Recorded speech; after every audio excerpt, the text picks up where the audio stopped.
We've sat with 3 powers this month: the power of will, the power of knowing, and the power of action.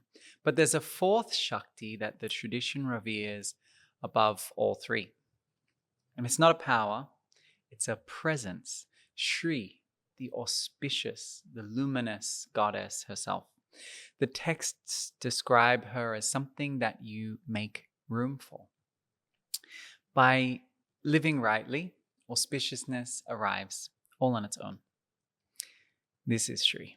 I've practiced yoga consistently for over 10 years now, and I know that the most important part of building consistency is community. Other people to hold you accountable. And second to that is a solid practice plan to help you experience the true benefits of the practice. And this is exactly why I created the OmSom App. It's a free study tool to help you learn the Sanskrit and the philosophy of yoga. Plus, it's the home to our online community, which we call Sadhana Sangha. Every single month, the team and I offer 5 practices, and I guide you through an asana workshop as well as a subtle technique, and we translate a few lines of the Yoga Sūtra together. It's honestly been my dream to create this app since I started teaching, because this is what I truly needed when I started practicing. So check it out in the show notes, or just search OmSom in the App Store. That's OmSom.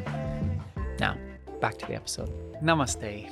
Welcome to the OmSom Yoga and Ayurveda podcast. My name is Aaron Petty. I am a yoga teacher, a teacher trainer. I own a studio. I run this podcast. So many different things that are my titles. Title is irrelevant. Above all else, I'm a student of yoga. I love yoga, and I love to study things and research things and dive into the nitty-gritty details. And I can only assume that since you're listening to this podcast, that is the reason why you are here. Now, usually I have a co-host. Her name is Paigey Pants.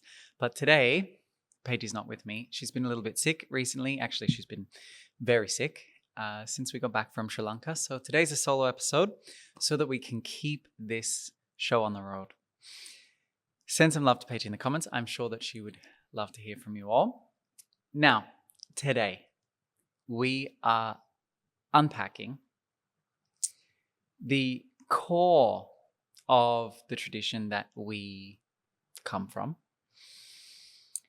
The word is Shri, and Shri is said to be the highest form of Śakti, the highest form of the Divine Mother. And you might already, if you've watched this podcast or practiced with us in the Sadhana Sangha, you might have already noticed Shri. She's always with us. If I move my head a little bit to the side, what you'll see behind me is what's called the Shri Yantra. This word, Shri, it means the most beautiful one. It means the auspicious one, the radiant one, the graceful one.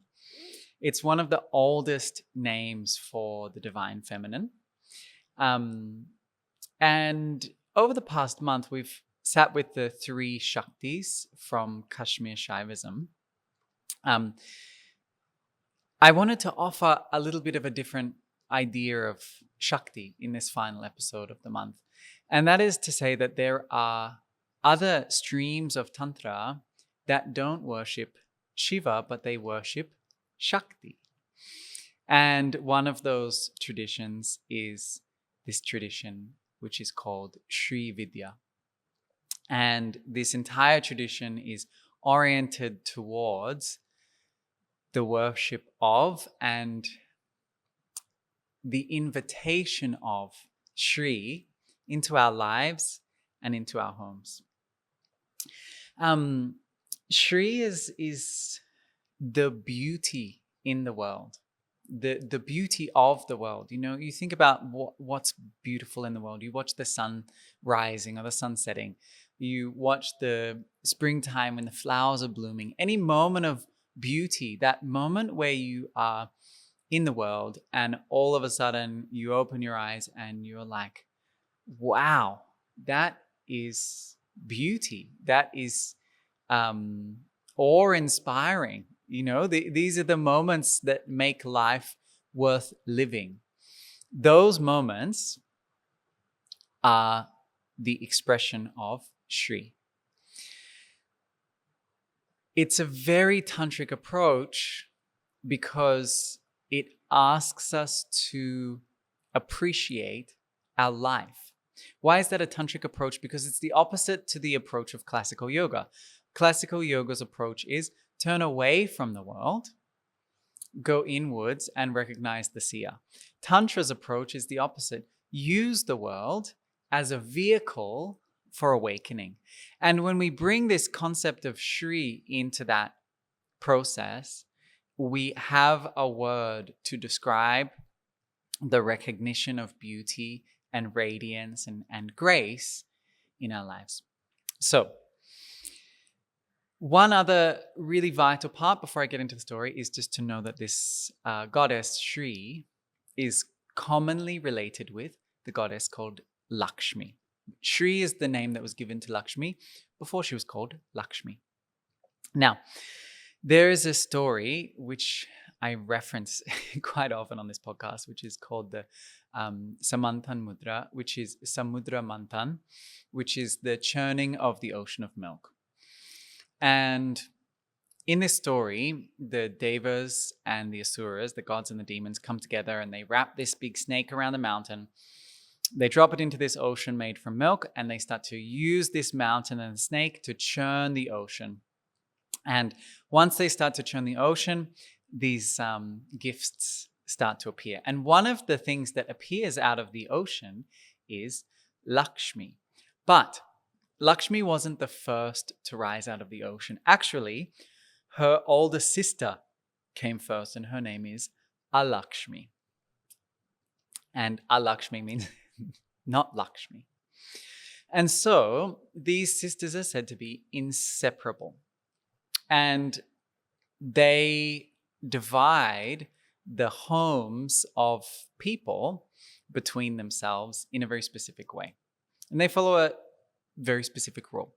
Alakshmi lives in the homes where it's unkept, when food is eaten in a rushed way, or when food is cooked in a hurry, or when people don't sit together to eat their meals, when the people in the home speak poorly about each other, where things are broken in the home and they're left broken.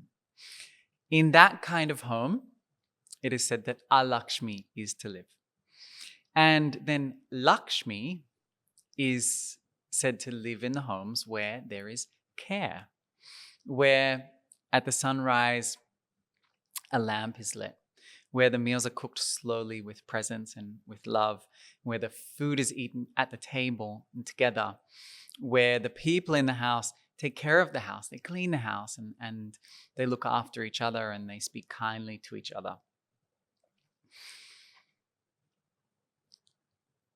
Lakshmi is invited into that home where things are done with care and with intention. And Alakshmi is invited into that home where things are not done with care and attention. So, this is one of the most practical teachings about grace. And it's basically that if there is intention in everything that we do, and if there is intention in the way that we keep our homes and look after the people who live in our homes with us, then there will be abundance. There will be Lakshmi, who brings with her the gift of wealth and food and children and all of these things.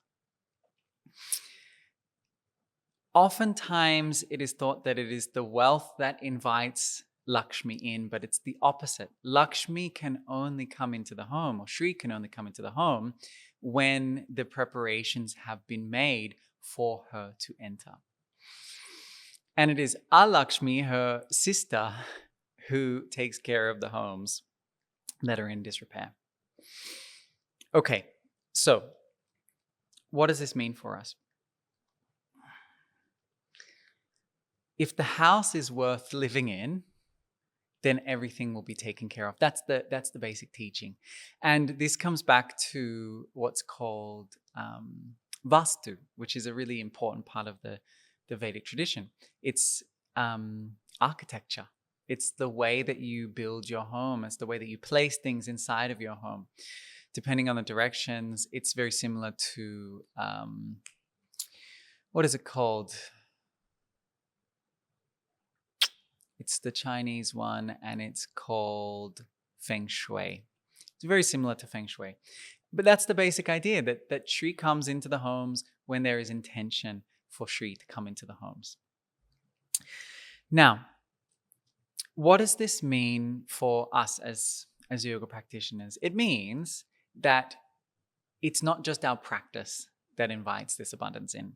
It's everything else done with intention. It's how we take the yoga off of our mat, right? And as a tantrika, as a householder yogi, this is of vital importance for us. If we choose to believe this fact, that only into the house which is well kept and the people are living dharmically will Lakshmi come in, then it forces us to take our yoga off our mat, to bring our yoga, that intention and awareness, into every moment of cooking, preparing food, cleaning up the dishes after you've done your cooking and your eating. Spending some time each week just looking after the home, sweeping, vacuuming, mopping, tidying, putting things away. That actually, not only does it invite Lakshmi, but it frees up space in your mind for practice. I know for a fact that if my home is putrid, I've had so many days where I just haven't had a chance to do any tidying and things are on the floor and there's clothes everywhere and there's dishes all over the sink. I know for a fact that it's going to be harder for me to go and sit down and do my practice if the house is absolutely chaotic. If I just take the time to go and I just do the dishes, and I pick up all the clothes off the floor and I put my stuff in the washing machine and I tidy up a little bit, then I can go into my practice room and I can light a candle or I can light a lamp.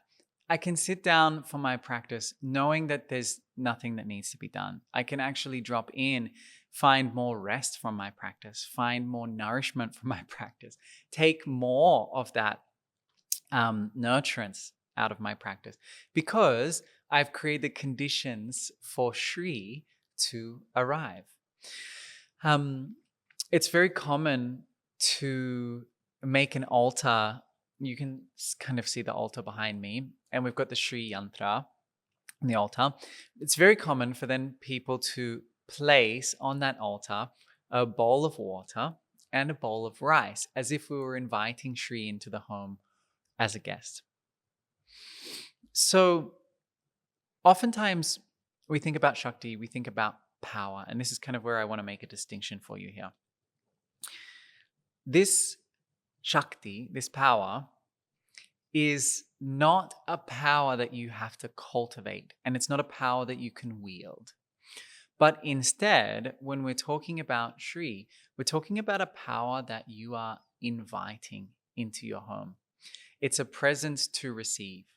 And it can only begin if you take the time to stop and recognize that it's already there, that it's everywhere. It's in the sunrise, it's in the weather, it's in the people around you, but it's only there if the presence comes with you. So that's to say that Shri is the essence of yoga awareness brought into the world. When your icchā Shakti, your intention, jñāna Shakti, your knowledge, and kriyā Shakti, your action, are all in alignment.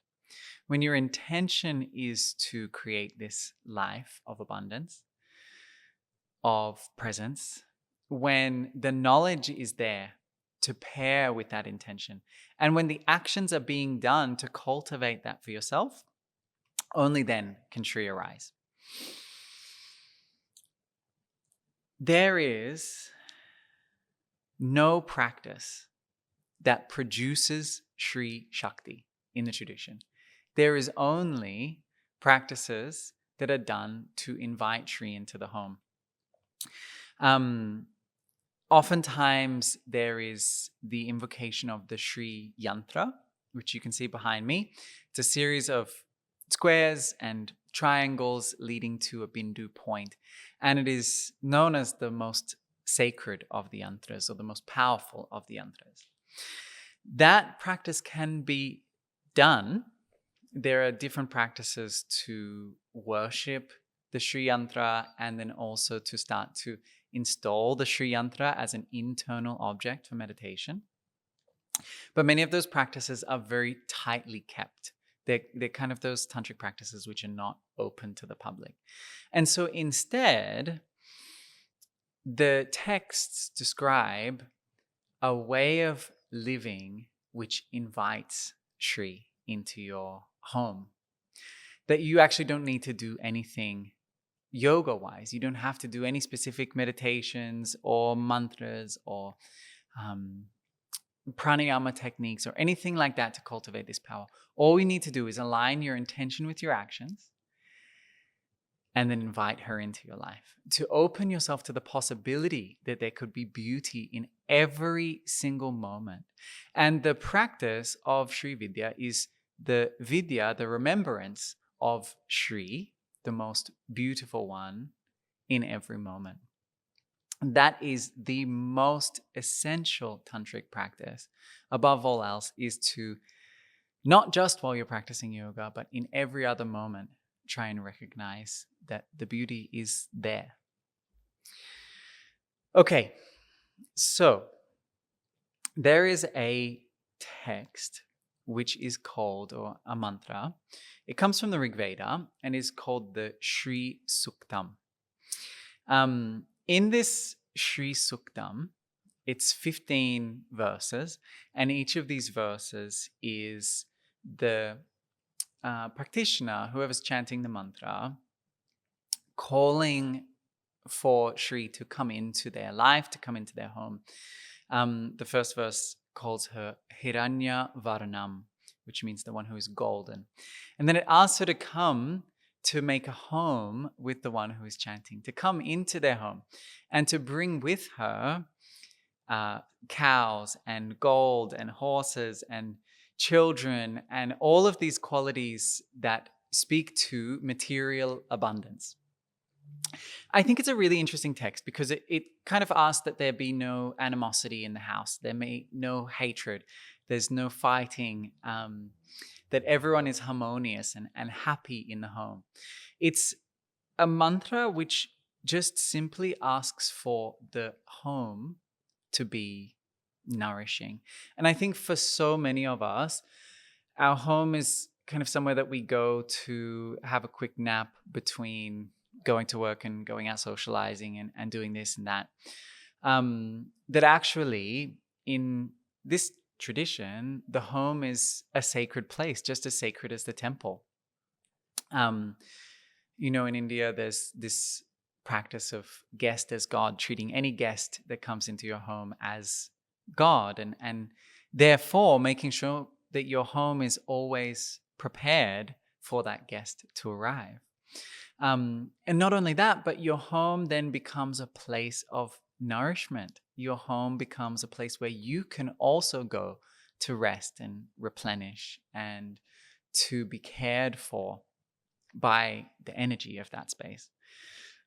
We really care about this in our yoga spaces, right? Like you can see the studio here it's clean and it's empty and it's inspiring for the senses, it's inspiring for the practice, it's calm, it's quiet.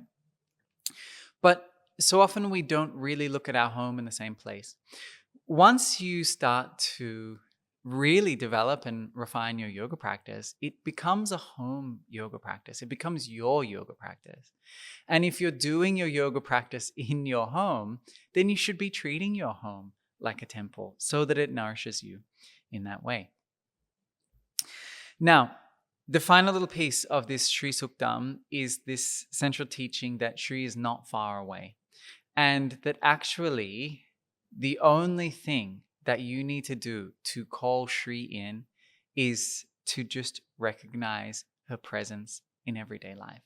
That if you can just take a moment to stop rushing around, stop reaching for the next thing, stop grinding for that next outcome. Take a moment to just stop and pause and listen. You'll notice that there is beauty right here. There's beauty right here in your heart. There's beauty right here in your home. There's beauty right outside the window if you care to take a moment to look.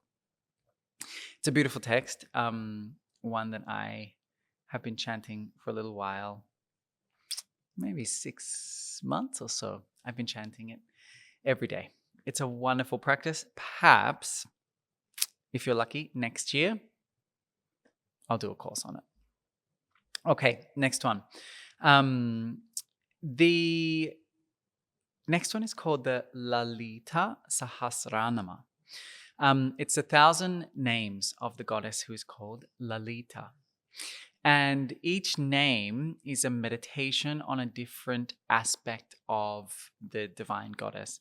And many of these names contain the word Shri.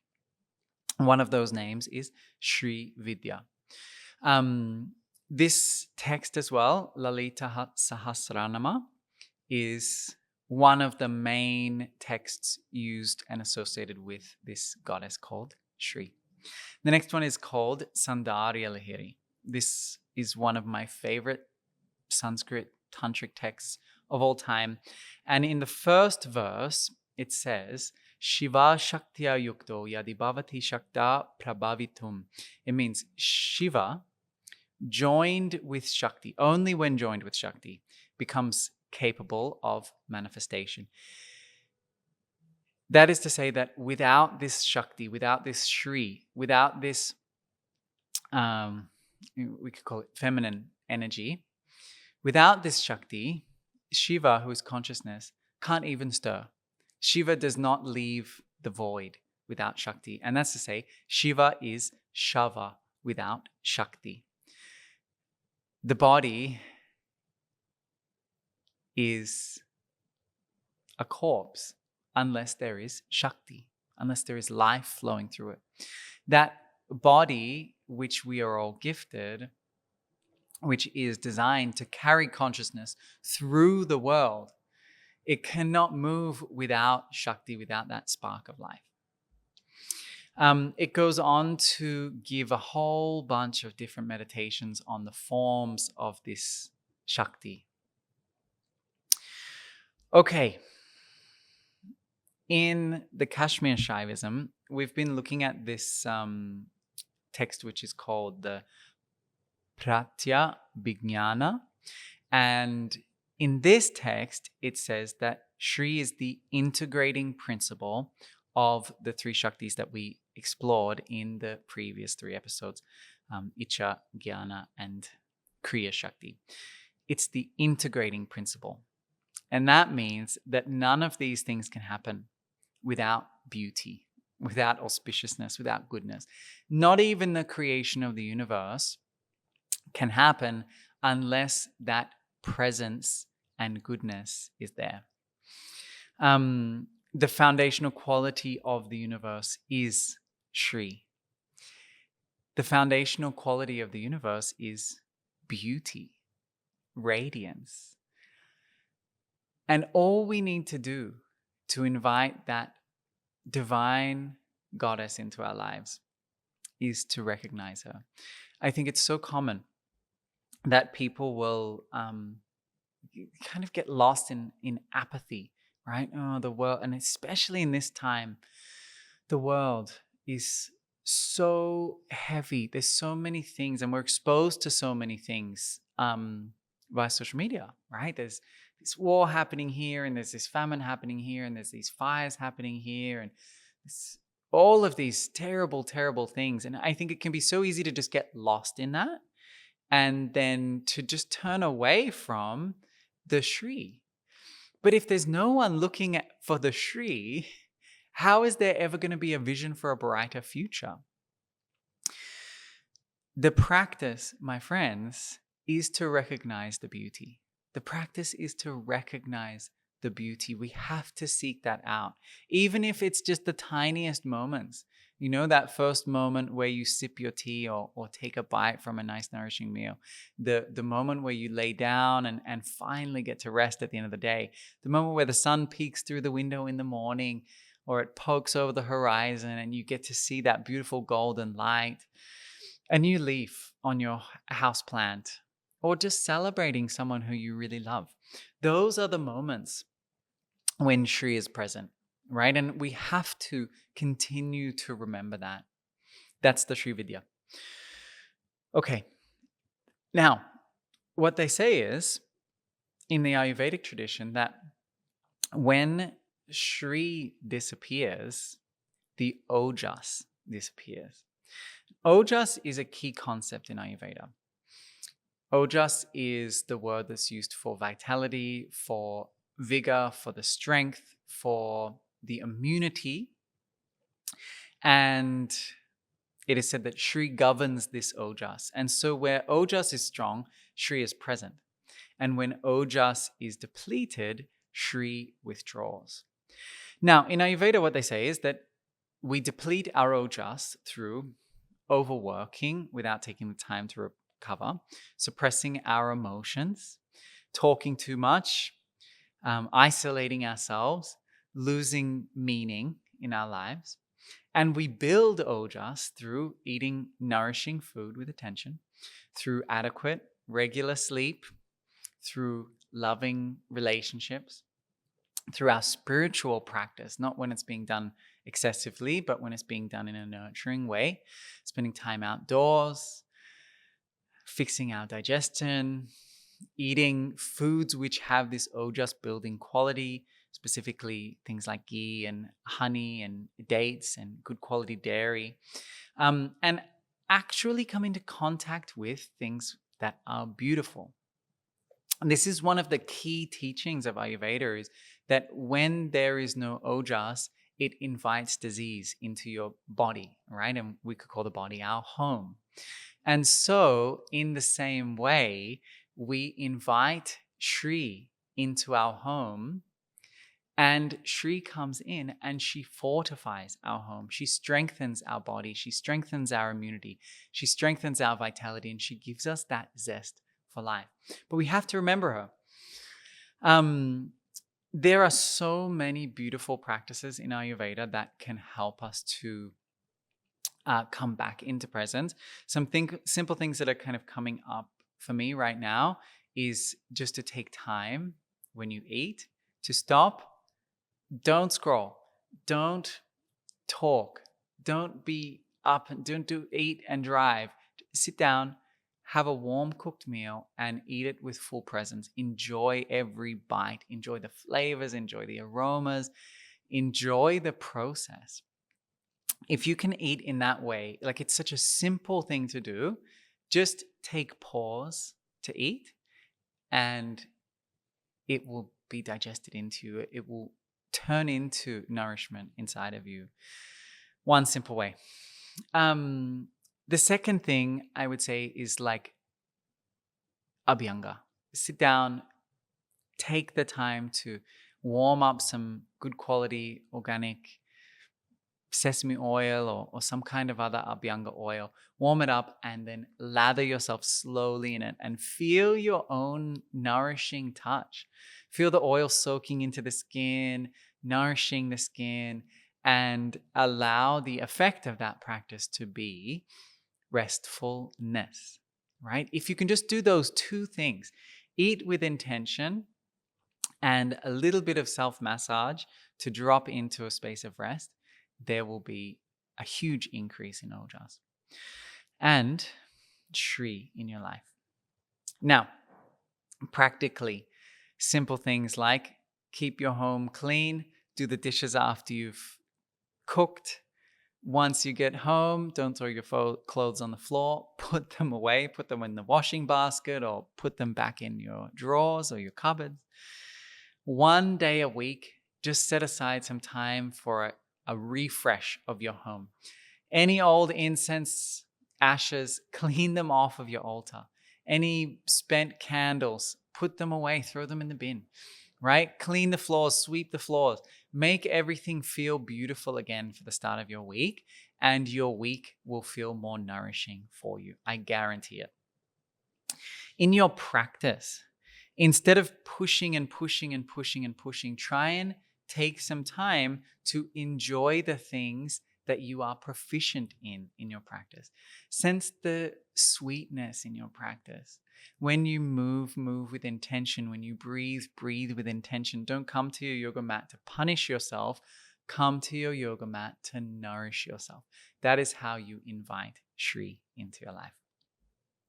Now, I must say, this recognition of Shri has been one of the only things that has kept me moving forwards in some very difficult times in my life.